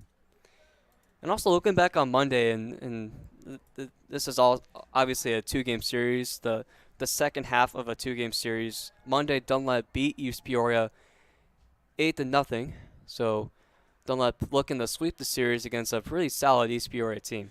Yeah, Monday's game was really just an anomaly type game. You're not going to see these two teams have a game like that very often. It was just really an off day for East Peoria that day. It's every team has those days, but great teams like that might be their only one if, one more this entire season. Augie Lonis is the pitcher in the game for East Peoria as he fires in a ball. That'll be down, and it looked like it was a little closer than maybe the umpire may have thought. It looked like he didn't really give much of an effort to make the call, but not been calling the outside half on right-handed hitters this entire game. Yeah, that was a little bit more, on the outside and low, and looked like it was a good pitch. So the pitch in there from Lonis is fouled off. It's also Trevor Johnson up for the Eagles. But when you're talking about consistency is the number one thing. As long as you're being consistent with it, which he has been all game, I don't got a problem with it whatsoever. Lonis is doing pretty well so far on the mound this year. He's been in the game 5 times. He has won all the games he's pitched so far, 5-0, and he comes in with a 2.10 ERA.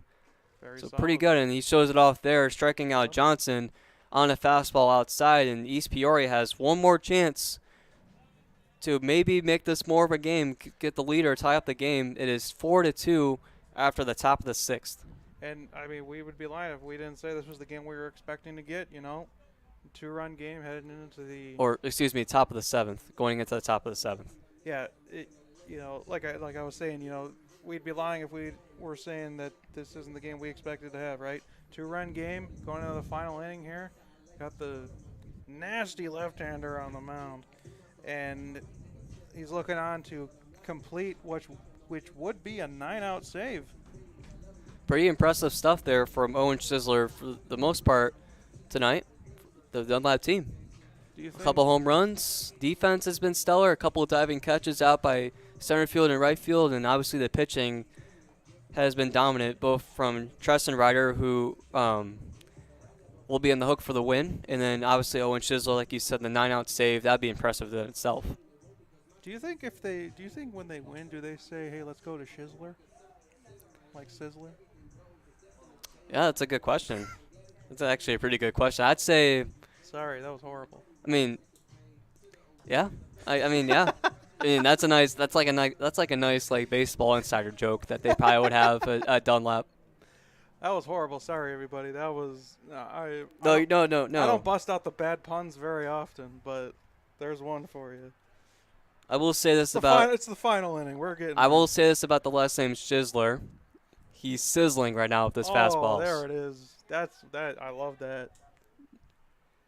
The first pitch is pretty sizzling. It is pretty fast, but it is down and in on the East Peoria hitter. Competitive pitch, just slightly low. 1-0. Can't get a number on the East Peoria hitter. He is number. Oh, there we go. 17. Back turn 17. That is Hull. That is Yes. Jackson Hull. And the 1-1 to Hull is hit out the left field. Got a read on it. And right where he was, he made a step in and made a step back. He would have been there if he stood still. And that is the first out of the top of the 7th. That was, well, Shizzler was in right or left field when we started it. Let's see if we can get that name. Nonetheless, 1 out, and East Peoria is down to 2 outs. And Shizzler looking to start this at bat, the grounder to the first base. And Christian Ferrari gets the out, and Dunlap is 1 out away. Quick and efficient to start the top of the 7th. For Dave Hartwell. 6 pitches, 2 outs. Can't get any better than that. Luke DiGiuliardo made the catch out in left field for the first out of this inning, and then a ground ball to Christian Ferrari will give Dunlap their second out of the inning. And up the bat for what could be the final at bat of the game is Dave Hartwell, the center fielder for the Raiders. Got a ground out, a hit by pitch, and a fly out in this game. The pitch is out the right center field, and it looks like it's going to drop, but oh yes, it will drop. Good diving effort there by the right fielder, but no avail. That was Jackson Noon again, but the ball just escaped him. And getting in the second base is Dave Hartwell with a double. And that was pretty clutch. Looks like we're going to have a meeting on the mound here. Might be a substitution. Might be a pitching change.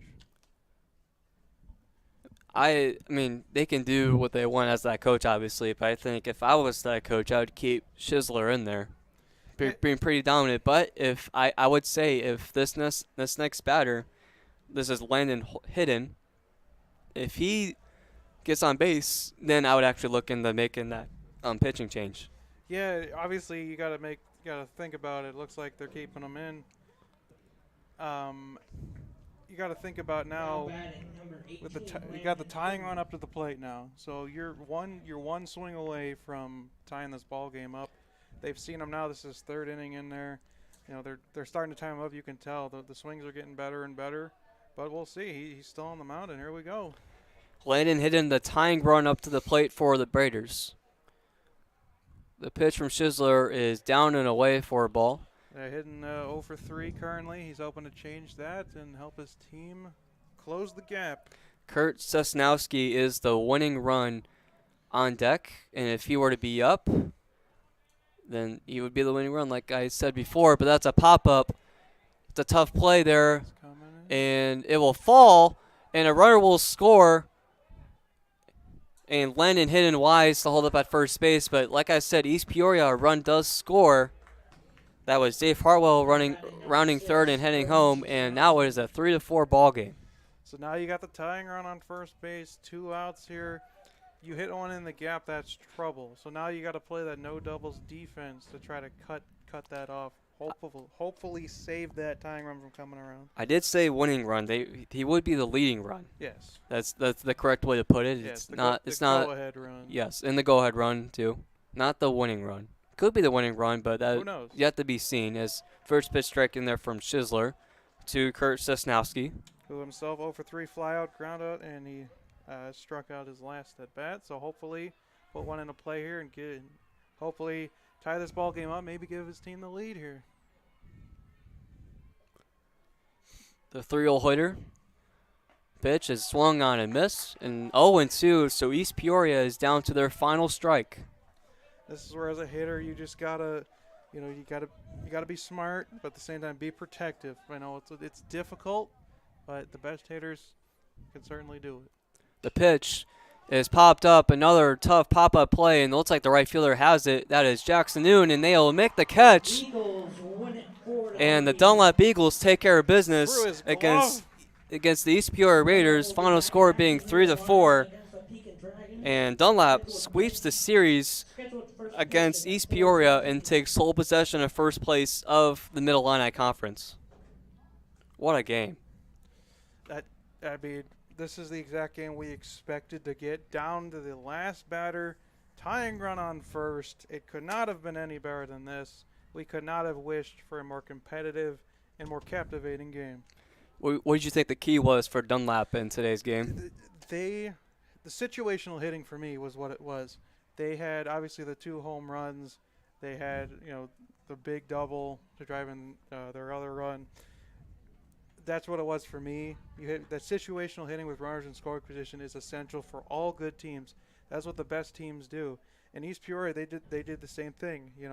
They were slow in the beginning, but they got it done towards the end of the game. They battled, as we detailed. They had the tying run on. Unfortunately, could not get them to come around. But these two teams are going to be battling like this throughout the rest of this year and for the foreseeable future, in my opinion. Well, that'll just about do it for us here at Clutch Sports Media, our first audio broadcast of baseball this season. Hopefully, we get a lot more going in the foreseeable future. And for my partner, Robert Brown, for me, Michael Savoy, Dunlap beats East Peoria 3-4. The final and the sweep for Dunlap over East Peoria. Dunlap reaches sole possession of first place in the Mid-Illini Conference. What a game. And we'll talk to you guys soon. Have a great night.